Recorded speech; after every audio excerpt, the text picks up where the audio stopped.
Dans l'actualité de ce mercredi, la présidentielle de 2015 profile à l'horizon et les préparatifs s'intensifient. Ce matin, le chef du gouvernement est allé aux nouvelles. Où en sont les responsables de la CENI, des partis politiques et partenaires techniques et financiers? Le chef du gouvernement a été situé lors d'une réunion. Vous trouvez du financement pour la mise en œuvre des différentes composantes de la stratégie de croissance accélérée et de promotion de l'emploi SCAP. C'est ce que veulent faire découvrir les responsables de la FAO aux acteurs nationaux en développement depuis ce matin à Tchévier. Et puis les Français ont reçu un beau cadeau de Noël. Le dernier otage français en captivité depuis 3 ans entre les mains des activistes d'ACMI est libre depuis hier. Serge Lazarevitch est arrivé en France ce mercredi au grand bonheur des siens. C'était les titres de cette édition. Bonsoir à toutes et à tous. Tout d'abord, le Conseil des ministres s'est réuni ce mercredi au Palais de la Présidence de la République sous la direction du chef de l'État. L'essentiel de ce conseil avec le ministre de la Planification, du Développement et de l'Aménagement du Territoire, Maossi Diossou Semondi. Communiqué du Conseil des ministres du 10 décembre 2014. Le Conseil des ministres a tenu sa réunion hebdomadaire ce mercredi 10 décembre 2014 au Palais de la Présidence de la République sous la conduite du chef de l'État, son Excellence Faure Essozi-Mna Gnassingbé. Au cours de ces travaux, le Conseil a adopté un avant-projet de loi et un projet de décret, puis a suivi 2 communications. L'avant-projet de loi adopté par le Conseil autorise la ratification du traité sur le commerce des armes signé le 3 avril 2013 à New York. Ce traité que le Togo a signé vise à empêcher le détournement des armes du circuit légal vers le marché illicite. Ces marchés illicites constituent généralement le lieu d'approvisionnement pour les instigateurs des conflits armés et pour les auteurs des violations massives des droits de l'homme. En adoptant cet avant-projet de loi, le gouvernement entend soumettre notre pays aux normes internationales réglementant le commerce et la circulation des armes pour une meilleure protection des populations civiles. Le projet de décret adopté par le Conseil porte admission de 8 magistrats en classe hors hiérarchie. Conformément à la loi organique fixant le statut des magistrats en République togolaise, les magistrats ayant couvert les 3 grades de la hiérarchie peuvent être proposés au classement hors hiérarchie. Préalablement entérinée par le Conseil supérieur de la magistrature, la liste des 8 magistrats concernés a été donc définitivement approuvée ce jour par le Conseil des ministres. Au cours de sa séance de ce jour, le Conseil des ministres a suivi une première communication relative au projet de réaménagement des prix des produits pétroliers. Au terme de ce projet, les prix à la pompe des produits pétroliers seront revus à la baisse sur l'ensemble du territoire national à compter du lundi 15 décembre 2014. Conformément à cette nouvelle disposition, les nouveaux prix se présenteront dès leur entrée en vigueur comme suit. À compter du lundi 15 décembre donc, le prix du super passera de 655 francs CFA à 610 francs CFA, soit une baisse de 45 francs par litre. À compter du lundi 15 décembre 2014, le prix du gasoil passera de 679 francs CFA à 665 francs, soit une baisse de 14 francs par litre. Le prix du pétrole lampant reste inchangé. Il faut noter que cette baisse du prix des produits pétroliers a été rendue possible grâce à une subvention du gouvernement d'un montant total de 12 milliards de francs CFA sur l'année. La deuxième communication présentée devant le Conseil des ministres de ce jour porte sur l'évolution de la mise en œuvre du guichet unique du commerce extérieur.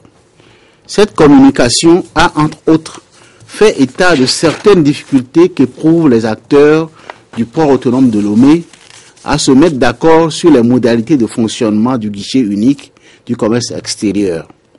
Le Conseil a donné des consignes fermes afin que des dispositions idoines soient prises pour remédier à cette situation et assurer la mise en œuvre effective et diligente des décisions du gouvernement. Le Conseil a enfin adopté des décrets de nomination au titre du ministère de l'administration territoriale, de la décentralisation et des collectivités locales et au titre du ministère de la sécurité et de la protection civile, fait à Lomé le 10 décembre 2014, le Conseil des ministres. Et je vous donne à présent lecture des décrets de nomination issus du Conseil des ministres. Le président de la République, le Conseil des ministres entendu, sont nommés préfets. Pour la préfecture de Tone, M. Tchembiandja Yendoukwa Douti, anciennement secrétaire général de préfecture, en remplacement de M. Mossi Yamba Ali Seydou. Pour la préfecture de Saint-Cassé, M. Langbade Isaka, anciennement attaché de cabinet, en remplacement de M. Kolani Lamboni Fartong. Pour la préfecture de Bassar, lieutenant-colonel Bonfo Fari, anciennement chef des moyens opérationnels à la base chasse de Niamtougou, en remplacement de M. Sikou Agba. Le président de la République, le Conseil des ministres entendu, décrète. Article 1er. Le commissaire divisionnaire de police, Koudovo Teko Maouli, directeur général de la police nationale, est nommé commandant de la force sécurité élection présidentielle 2015, Fossel 2015.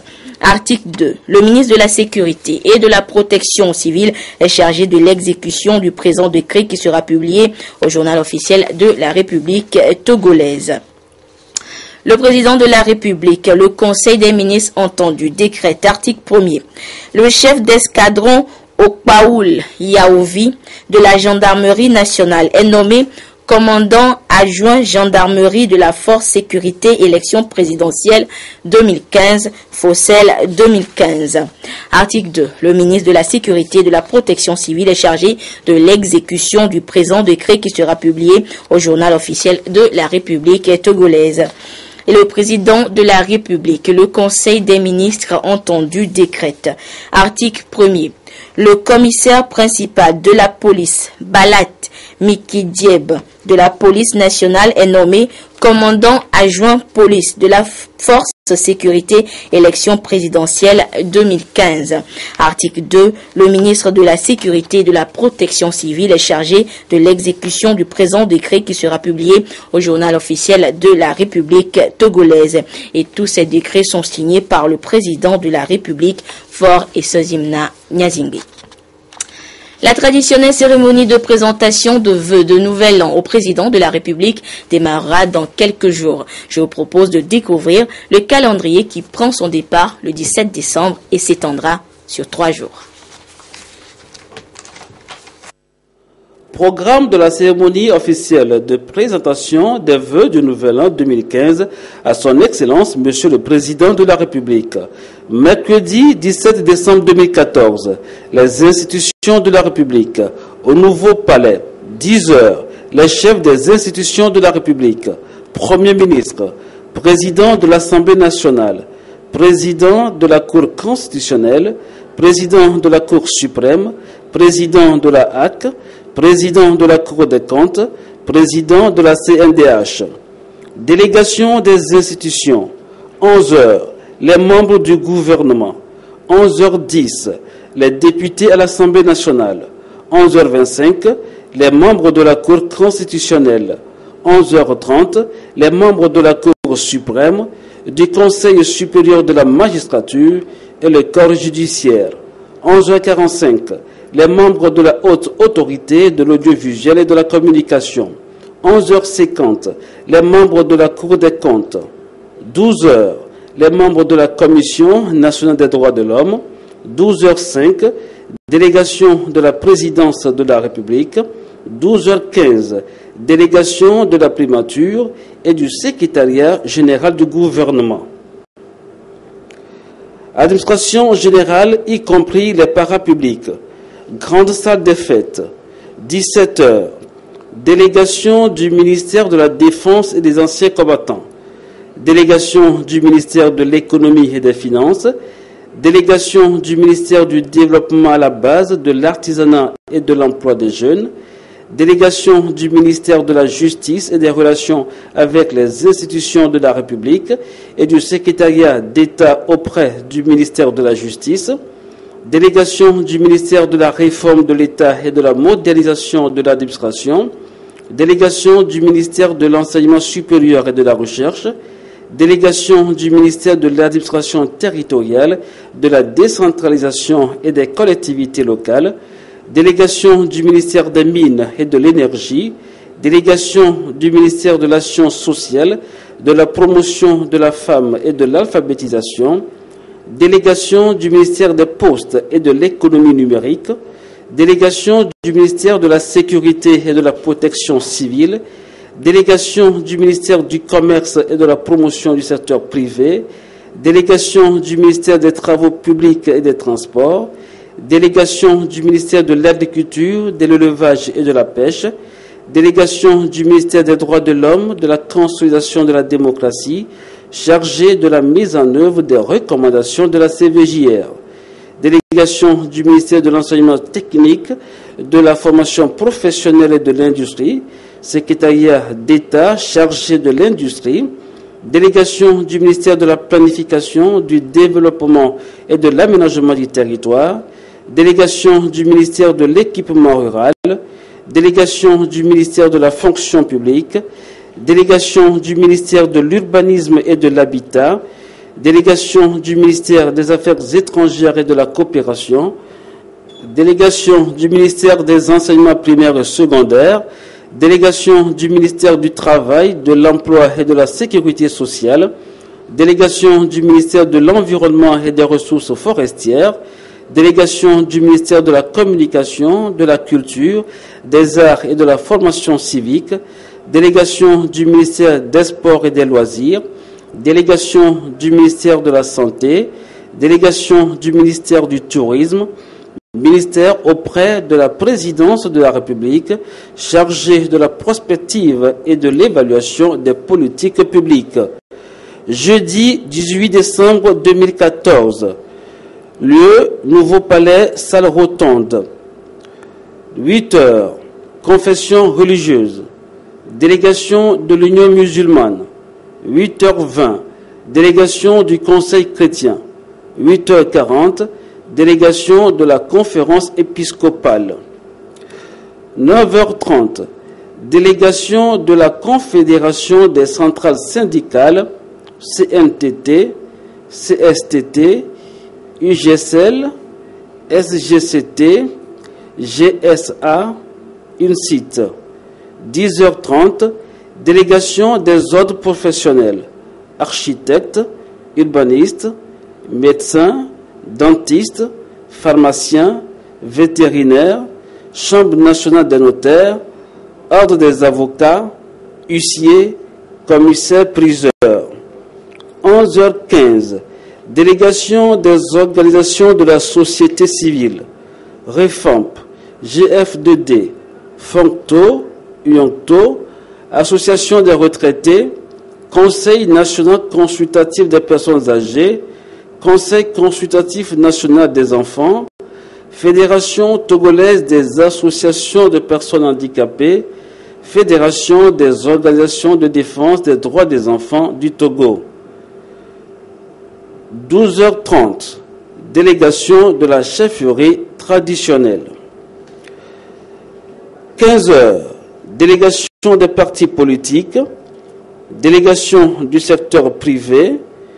17h, Conseil national du patronat, AGET, Chambre de commerce et d'industrie du Togo, Chambre des métiers. Vendredi 19 décembre 2014, Nouveau Palais, salle rotonde. 11h, le corps diplomatique et consulaire, les organisations internationales et les organisations non gouvernementales, discours du doyen du corps diplomatique et consulaire, réponse de son Excellence, Monsieur le Président de la République. Salutations du chef de l'État par les membres du corps diplomatique et consulaire, les représentants des organisations internationales et non gouvernementales.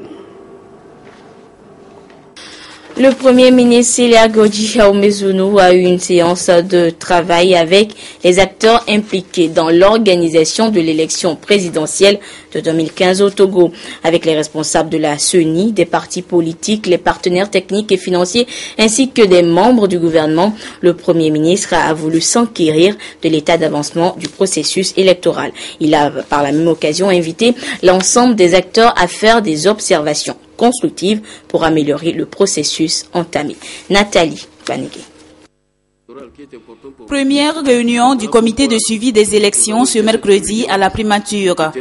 Membres du gouvernement, responsables de la commission électorale nationale indépendante CENI, représentants des partis politiques, partenaires au développement, membres de la société civile, tous autour du Premier ministre Célia Godji Ahumezunu pour échanger sur l'évolution de la préparation du processus électoral relatif à la présidentielle de 2015.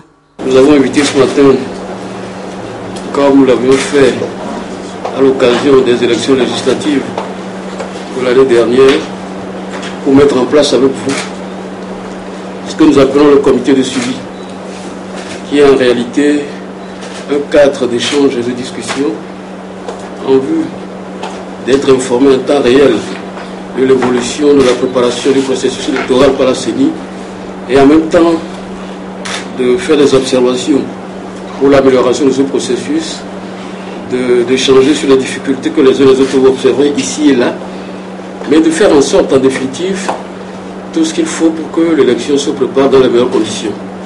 Voilà pourquoi nous avons invité ce matin, en espérant que tout le long du processus, nous nous retrouverons régulièrement pour faire le point, non pas simplement pour constater les difficultés, mais pour faire le point aussi de la bonne avancée, nous l'espérons, de ce processus électoral qui est important pour nous. Alors voilà pourquoi nous avons invité à cette réunion, qui peut-être se renouvellera au moins une fois par semaine, mais à l'occasion, si les circonstances devaient l'exiger, nous proposerons d'avoir peut-être 2 réunions par semaine, afin que nous soyons tous bien informés de la bonne organisation du processus, que nous puissions faire les observations utiles pour accompagner la CENI sans nous substituer à elle, mais en ayant toujours le souci de faire en sorte que les acteurs principaux, les différents protagonistes de ce processus soient informés en temps réel de l'évolution des choses et fassent des observations utiles et nécessaires en vue de rassurer tout le monde, de rassurer les acteurs politiques, de rassurer notre population et avec une volonté de la part de tous les acteurs. Je le suppose et j'en suis même certain de faire en sorte que cette élection se déroule dans les meilleures conditions possibles. Cette réunion est donc une occasion donnée aux représentants de la CENI de faire le point des activités menées jusqu'ici. Des échanges ont eu lieu sur ce compte-rendu d'activité. La CENI a apporté les explications qui étaient demandées par les représentants qui étaient là. Et dans l'ensemble, ça s'est bien passé. Le comité de suivi des élections est non seulement un cadre de concertation, mais aussi un mécanisme de veille pour prévenir au maximum les insuffisances relativement à l'organisation du scrutin. L'intérêt que nous avons ensemble, c'est de faire en sorte que l'élection présidentielle ait lieu non seulement dans un climat de sérénité, mais que nous puissions également promouvoir la confiance. S'il y a des difficultés, pouvoir les anticiper et les prévenir. S'il y a des propositions concrètes qui peuvent conduire à améliorer le processus électoral, également pouvoir le faire. Et c'est le lieu où, s'il y a des difficultés, les problèmes constatés sur le terrain, par exemple au moment de la révision des listes électorales, au moment des opérations électorales, les parties prenantes au processus peuvent faire état de cela, de telle sorte que nous ayons à la fois la même compréhension et le même niveau de connaissance de l'évolution du processus électoral, et que le processus soit géré de manière concertée et inclusive. Le processus est effectivement enclenché, il suit son cours normal puisque la présidentielle de 2015 s'annonce à grands pas. Et toujours à la primature, le chef du gouvernement tient une autre séance de travail, cette fois avec la coordination des centrales syndicales du Togo. Les discussions portent sur l'amélioration des conditions de vie des travailleurs de notre pays. Le chef du gouvernement et ses collaborateurs prêtent une oreille attentive aux doléances des centrales syndicales et ils leur ont assuré de la disponibilité du gouvernement à œuvrer pour l'amélioration de ces conditions de vie et de travail. Et rappelons que ces discussions se poursuivent à toujours cette nuit du côté de la primature. Fin de la première conférence maritime de Lomé, ouverte hier à l'intention de tous les utilisateurs de la mer.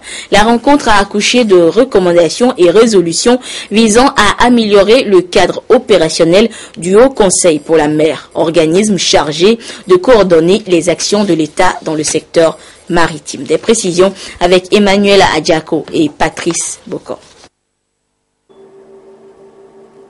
Le Togo va désormais faire face à ses responsabilités et droits sur sa zone maritime qui relève de sa juridiction.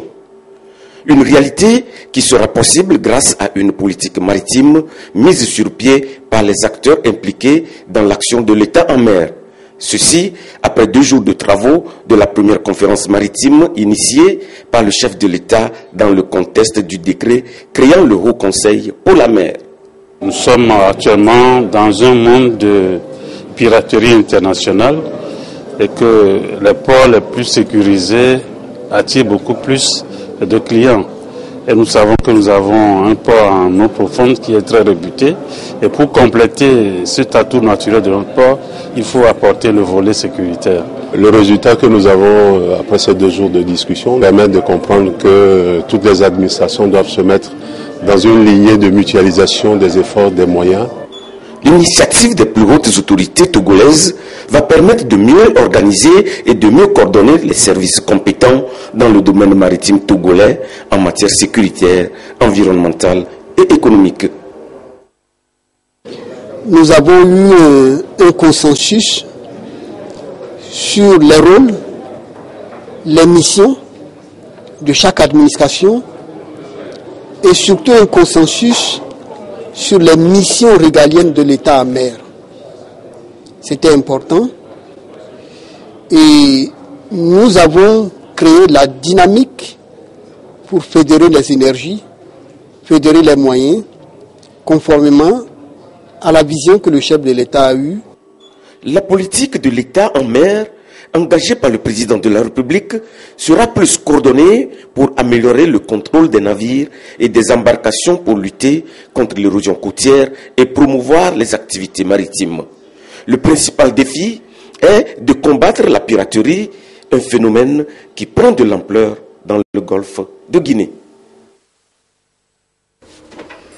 Le projet d'amélioration de la circulation à Lomé est dans sa phase 2, une phase qui prend en compte la réhabilitation de 3 rues de la capitale. Les autorités en charge des travaux publics étaient hier face aux journalistes.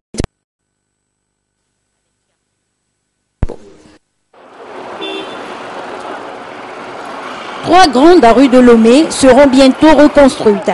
Il s'agit du boulevard des Armées, financé à environ 5 milliards de francs CFA et confié à Seco BTP, de l'avenue de la Victoire et celle de Augustino de Souza, dont les travaux sont attribués à Sogeas Atome pour 13 milliards de francs CFA. C'est pour améliorer les conditions de transport et de circulation des usagers. Le délai d'exécution des travaux est de 12 mois. Les chantiers ont déjà commencé et les entreprises promettent d'assurer une bonne circulation par des déviations raisonnables.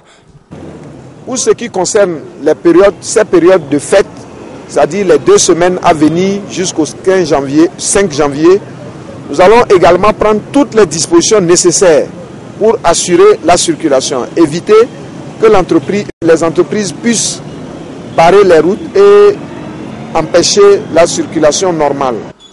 Ici, les responsables des travaux publics et les différentes entreprises ont expliqué aux professionnels des médias leur plan de travail. Nous sommes amenés parfois soit à abattre les arbres, soit dans le cas de l'élargissement à démolir les maisons lorsqu'on a des travaux de construction de routes. Nous portons beaucoup préjudice à l'environnement, aux riverains et à tous les usagers. Le contrôle des travaux sera assuré par l'entreprise Siradeco. La reconstruction de ces voies se situe dans la deuxième phase du projet dénommé Projet d'amélioration de la circulation à Lomé, initié par le gouvernement et financé par la BOAD.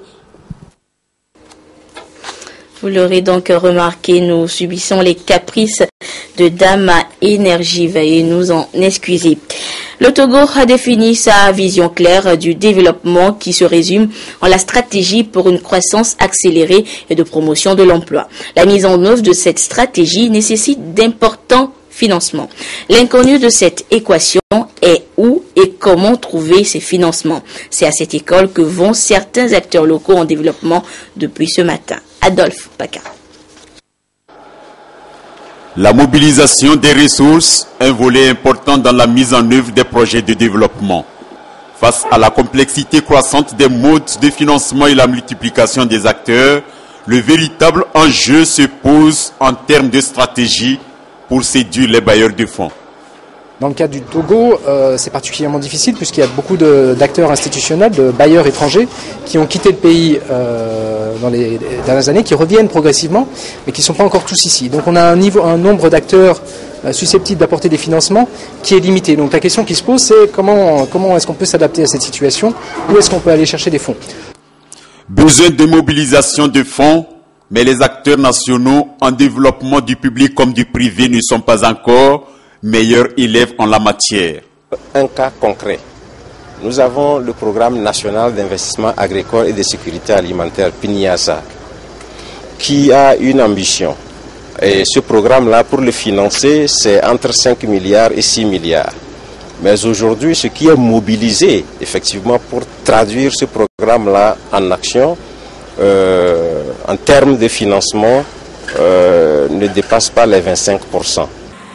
La nécessité d'apprendre davantage sur les différentes approches de financement s'impose pour accompagner les autorités togolaises dans l'élan pris ces dernières années, avec pour conséquence le retour progressif des investisseurs, l'implication active des partenaires au développement et la relance de la croissance économique. Le monde entier célèbre ce 10 décembre, aujourd'hui, la journée internationale des droits de l'homme. Une journée née lors de la 317e séance plénière de l'Assemblée générale des Nations unies. Et cette journée est célébrée et couplée de la cérémonie d'inauguration de l'espace de l'Union européenne aménagé, un espace dénommé Square de l'Europe. Le compte rendu de cette cérémonie avec Sonia Amenikbo et Christine Petit-Kelou.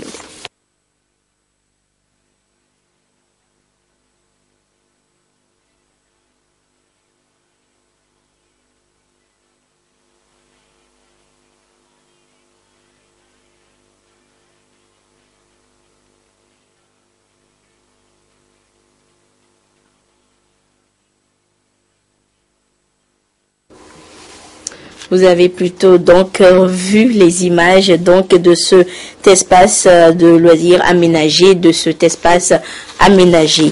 Et c'est sur ces images que se referme cette édition. Merci à vous qui l'avez suivi ou que vous soyez grâce à la télévision togolaise. Au revoir. Dans l'actualité de ce mercredi, la présidentielle de 2015 profile à l'horizon et les préparatifs s'intensifient. Ce matin, le chef du gouvernement est allé aux nouvelles. Où en sont les responsables de la CENI, des partis politiques et partenaires techniques et financiers? Le chef du gouvernement a été situé lors d'une réunion.